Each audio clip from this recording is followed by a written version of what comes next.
मेरी मामी बहुत खूबसूरत और नौजवान थी। वो जब घर में अकेली रहती तो मुझे अपने पास बुला लेती और अपनी तन्हाई मिटाती थी। मैं भी खुश होकर मामी के पास चला जाता और उसके साथ कुछ हसीन लम्हे बिताता। एक दिन मामी ने मुझे अपने घर बुला लिया। मैं भी खुश होकर मामी के घर चला गया। एक दिन हम छत पर थे और तेज बारिश हो रही थी। बारिश के कारण मामी के पूरे कपड़े भीगकर चिपक चुके थे। फिर जैसे ही मैंने मामी को देखा तो मेरे होश ही उड़ गए। मामी ने मुझे अपना वो दिखाकर। जून की शुरुआत थी। दिल्ली की गर्मी ने जैसे हर चीज को उबाल दिया था। पसीने में भीगते शरीर से ज्यादा मन थक गया था। कॉलेज का सत्र खत्म हुआ था और मैं आरव अपने मामा के गांव जा रहा था, जहां मेरा बचपन बीता था। इस बार एक फर्क था। मामा जी घर पर नहीं थे। सरकारी विभाग की ट्रेनिंग के लिए उन्हें 2 हफ्ते लखनऊ रहना था। मुझे बताया गया कि मामी घर पर अकेली है और अगर चाहो तो वहीं रुक जाऊं। दिल में कुछ कुछ सा हुआ। मामी जी, सोनाली मामी, वो नाम नहीं, एहसास थी। बचपन में जब भी उनके पास जाता उनके आंचल से खेलने का मन करता। अब तो बड़ा हो गया था, पर उनकी मौजूदगी अब भी वैसी ही थी, नरम, सौम्य और आकर्षक। जब मैं पहुंचा, शाम हो चुकी थी। सामने से मामी आई, हल्की नीली साड़ी, गीले बालों को पल्लू से समेटती हुई और हाथ में स्टील का जग। अरे आ गए बाबू।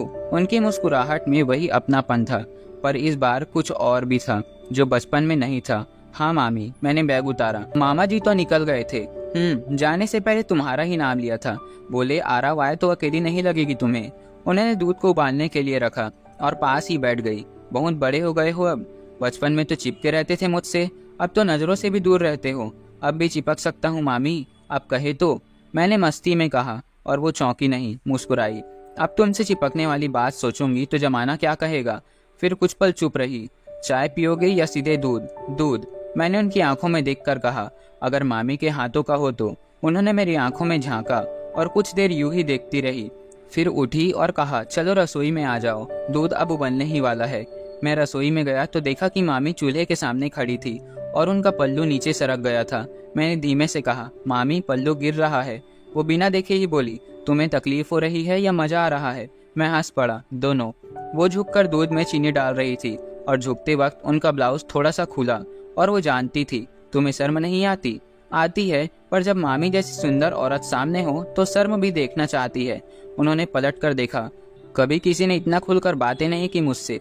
मामा तो बस काम में रहते हैं। मैंने धीरे से कहा, कभी किसी ने इतने हक से देखा नहीं होगा आपको मामी।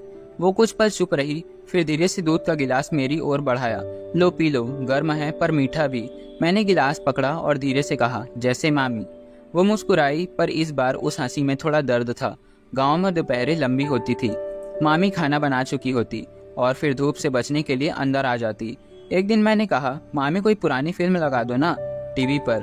उन्होंने हंसते हुए पुराना चैनल लगाया और वैजयंती माला की पुरानी फिल्म चल पड़ी। हम दोनों साथ बैठ गए। फिल्म में एक सीन था जहां नायिका गीले बालों में मंदिर की सीढ़ियों पर खड़ी थी, बिल्कुल वैसे ही जैसे मामी कभी खड़ी होती थी।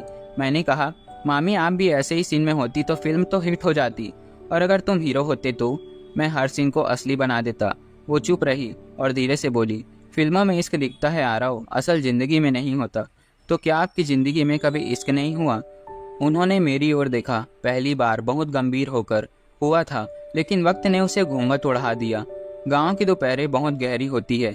बाहर की गर्मी और भीतर की खामोशी दोनों शरीर को नहीं, मन को पिघलाती है। खासकर जब किसी घर में सिर्फ एक जवान मामी और एक जवान भांजा हो। मामी अब खुलकर बात करने लगी थी। हर छोटी बात पर मेरी तरफ देखती और मुस्कुराती। मैं भी अब उनके सामने झिझकता नहीं था। उनके बालों में उंगलियां फिराना, चाय के दौरान उनके हाथ छू लेना, सब कुछ सहज लगने लगा था। या शायद हम दोनों के लिए असहज चीजें भी अब जरूरत सी लगने लगी थी। एक दोपहर बिजली चली गई। मामी ने पंखा झलते हुए कहा, आरव जरा पीठ दबा दोगे, बहुत दुख रही है। मैं पीछे आया। वो पलंग पर पेट के बल लेटी हुई थी।